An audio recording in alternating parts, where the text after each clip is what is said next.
Welcome to the last section of Chapter 4. Its title is Solving Exponential and Logarithmic Equations, and pretty much that's what we're going to be doing. I will have probably close to 10 examples for you as far as different scenarios of solving equations. However, before we get started, I want to give you the biggest piece of information, and that is our change of base theorem. The change of base theorem is going to allow us to evaluate any logarithm whatsoever. Up to this point, we have only been able to use our calculator to evaluate log base 10, which is our log button, and log base E, which is our ln button. Okay? And we could go type in numbers and get values. What this will do, and it's a very powerful formula, this formula will allow us to use our calculator to evaluate any log regardless of what the base is. So to start with, the formula for the change of base theorem simply is log base b of x is equal to log of x divided by log of b. Do not get this confused with the properties from yesterday. This is not considered expanding or condensing. This is taking a log and showing a way that we can evaluate it to get an answer and circumvent using log base 10 or natural log. So, best way to do this is to kind of give a couple of examples. So the first example I'm going to give you, log base 7 of 500. Okay. Earlier we wouldn't be able to do this because our calculator doesn't do it. But according to the change of base, I can rewrite this as log of 500 divided by log of 7. And if I take the log of 500, whatever that may be, and divide it by log of 7, that result is the same as log base 7 of 500. Very powerful theorem. So I'm going to come over here. I'm going to use my calculator. I'm going to hit the log button of 500. I need to close parentheses so that it evaluates the log of 500 divided by log of 7. Hit enter. And the answer is 3.1936. And I guess I'll round that to 3.1937. Okay, now just to check to verify, remember a logarithm is an exponent. So because of this, what this would tell me is if we take 7 and raise it to the 3.1937, and I'll do that over here, 7 raised to the 3.1937, that should give us 500. Okay, and if you see it's off a little bit, but that's because we rounded. If I typed in the whole decimal, we'd be a lot closer. Okay, so that's the change of base theorem, which is very, very powerful. Now you guys have the ability to evaluate any log whatsoever. So why don't you go ahead, use the change of base theorem to write this. Now as you're doing, the only work that I need to see if you're going to use the change of base is I actually want to see you writing log of blank divided by log of blank. So here it would be log of 0.015 divided by log of 2. That's all the work I need to see. Then over here, log of 0.015 close parenthesis divided by log of 2. Hit enter. The answer is negative 6.058. So I would put negative 6.06. Take it to the nearest hundredth. Okay? So change of base theorem unlocks the door for us to be able to do any logarithm whatsoever. So, next part, and whether you choose to write this down or not, but here are the 4 steps that you want to do to solving a logarithmic or exponential equation. Step 1, you want to isolate the power. Before you can convert to logarithms, you need to get the power by itself. Okay? If you have a logarithm, before you can convert to exponential, you need to get it by itself. So the first step is to get whatever I need to convert by itself. Then you convert to the other form, then you solve. Now step 4 I have 3 stars next to. It says check your answer. I know most of you will say, well, if I get an answer that's good enough for me. The reason behind the checking the answer is, in particular, if your original equation had logarithms in it, you can't take the log of a negative number. So the only thing I would tell you is if the original equation had logarithms, once you get your answer, go back and just check to make sure when you plug in that number that you would not end up with the log of a negative number. If you do, then you will put no solution. Okay? So let's get to some examples and get through this so you guys can get going on your work. Example number 1. 5 to the x is equal to 40. Right away, the power is by itself, so I'm ready to convert. Step 1 is already done. So, converting, I would write log. The base of the power becomes the base of the log, so it would be log base 5 of 40 is equal to x.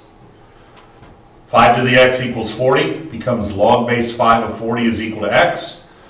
Then, change of base theorem, I would write x is equal to log of 40 divided by log of 5. Trusty calculator, log of 40, close parentheses, divided by log of 5. Hit enter. Answer is 2.29. And all is good in the world. Okay? I'm going to pause for a second, look at example 2, allow you a head start to see if you can take the equation. It's 2 raised to the x plus 7 is equal to 25. It's ready to convert, so go convert it over and then use change of base theorem, and then you're going to have to do one small thing to finish this one up. This one's a little bit more involved, but not much. So if I convert, the base of the power becomes the base of my log. The log always, you take the log of whatever the power equals. And on the other side, the log always equals the exponent. Now in this case, the exponent's x plus 7. Okay? And I'm going to leave this 7 here until I evaluate log base 2 of 25. Now log base 2 of 25, and on this problem, because there's more work involved, just go ahead and do the change of base. You don't need to write log of 25 divided by log of 2, but over here on my calculator you'll see it. I'm going to do log of 25, close parentheses, divided by log of 2, and hit enter, and I get 4.64. So I'm going to write 4.64 is equal to x plus 7. And now subtract 7 from both sides. X is equal to negative 3. Let's see, so that minus 7. Negative 2, sorry. Okay, negative 2.36. Just visual check. I didn't have a log in my original problem, therefore this answer is good to go.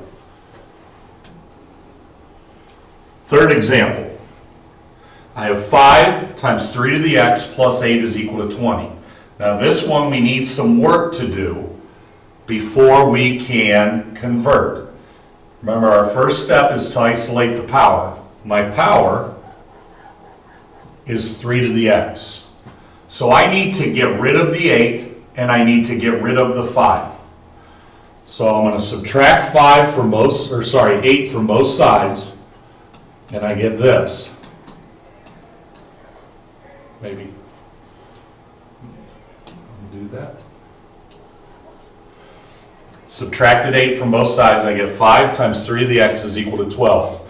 Now I do want to point out here a common mistake that I have seen in the past is I have people who want to multiply these together and get 15 to the x. Do not be that person. Okay? The 5 is not being raised to the power. So, let me get rid of that. So now I want to divide both sides by 5. And if I divide both sides by 5, I get 3 to the x is equal to 2.4. Divided both sides by 5. Then, now that I've isolated the power, I can convert over to logs.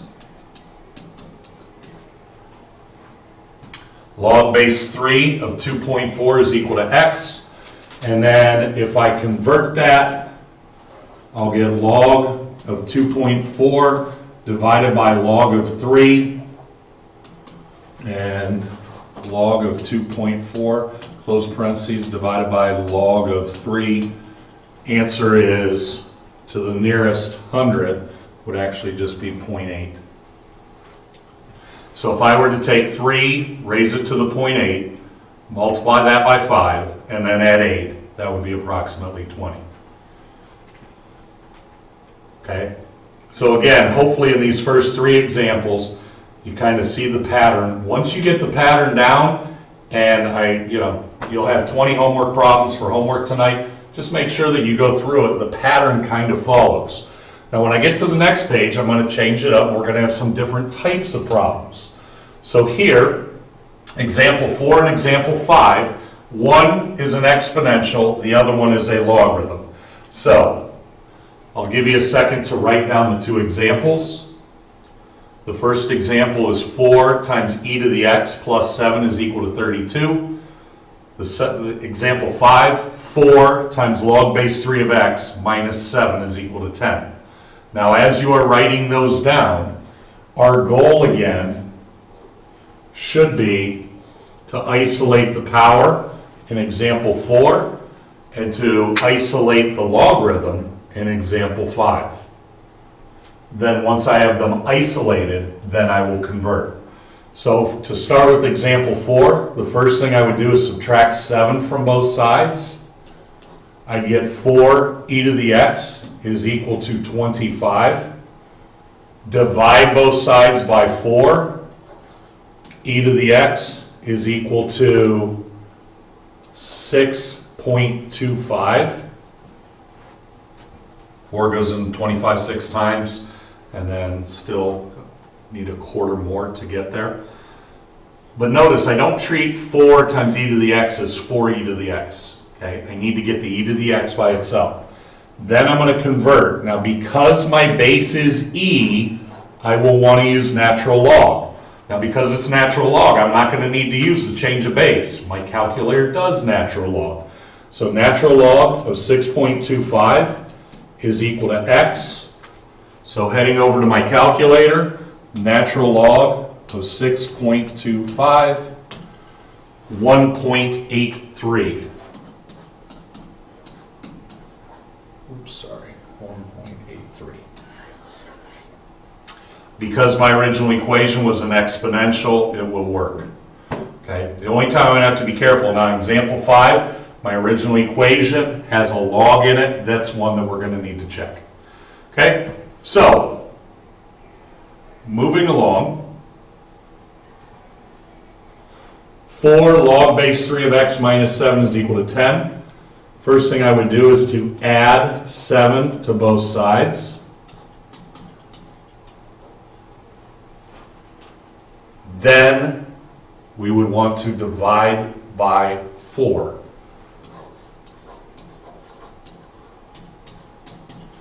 And 4 goes into 17, 4.25 times. Now when I convert over, okay, I will get the base of the log becomes the base of the power. The log always equals the exponent of the power. So what I get here is x is equal to 3 raised to the 4.25. Base of the log, okay, which is here, becomes the base of the power. The log always equals the exponent for the power. Okay, and so at that point, I'm just going to take 3 raised to the 4.25. And the answer is x equals 106.6. So if I were to use the change of base and do log of 106.6 divided by log of 3, hit enter, multiply that times 4, subtract 7, I'd get 10. Now again, if I plug in 106 up here, I do not have a log of a negative number, so we are good to go. Okay?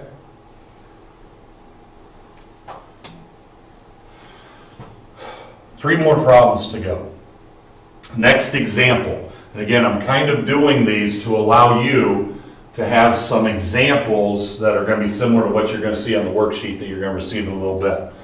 So, example 6, log base 6 of 2x minus 7 equals log base 6 of 4x plus 5. Now, we had a problem similar to this earlier this chapter. Do not make this more work than it needs to be. The only way that log base 6 of this is equal to log base 6 of that is if this equals that. So really, all I am solving is this equation. 2x minus 7 is equal to 4x plus 5. To do this, I need to get my variables to one side. I need to get my constants to the other. So I'm going to subtract 2x from both sides. Okay, and that's going to give me negative 7 is equal to 2x plus 5. I'm going to subtract 5 from both sides and get negative 12 is equal to 2x. Now if I do that, I end up that x is equal to negative 6. Now I purposely gave you this because since my original equation had logs, I need to check to make sure that I don't have any logs of negatives. Problem is if I take negative 6 and plug it back into my original equation, here we'll switch it to red, I end up with 4 times negative 6 plus 5 is negative 19. Now over here, 2 times negative 6 minus 7 is also negative 19. So if you look, it should make sense. You get negative 19 on both sides. Problem is, you can't take the log of a negative number. Therefore, this one has no solution. Okay? So when your original equation starts with a log, you need to check the answer. Okay? Moving on to example 7. This is going to play a little bit into what we did yesterday. I have 2 log of x is equal to log of 25. Now, what I need to do first is, because I have a number in front of a logarithm, I need to move it to the power. Think of our properties from yesterday. There's a number in front of the log, I can put it as the exponent.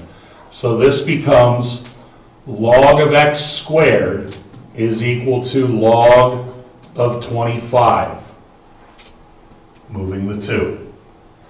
Then, now that I have the 2 logs equal to each other with nothing in front, I can say x squared is equal to 25. Undoing the square root, you get x is equal to plus or minus 5. Anytime you undo a square, you get it plus or minus. However, remember, we can't take the log of a negative number, so positive 5 is my only solution. Negative 5 does not work.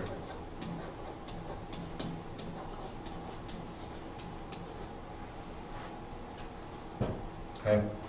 Now at this point we're approaching the 20 minutes mark, and I appreciate your effort as far as taking notes and doing it this way.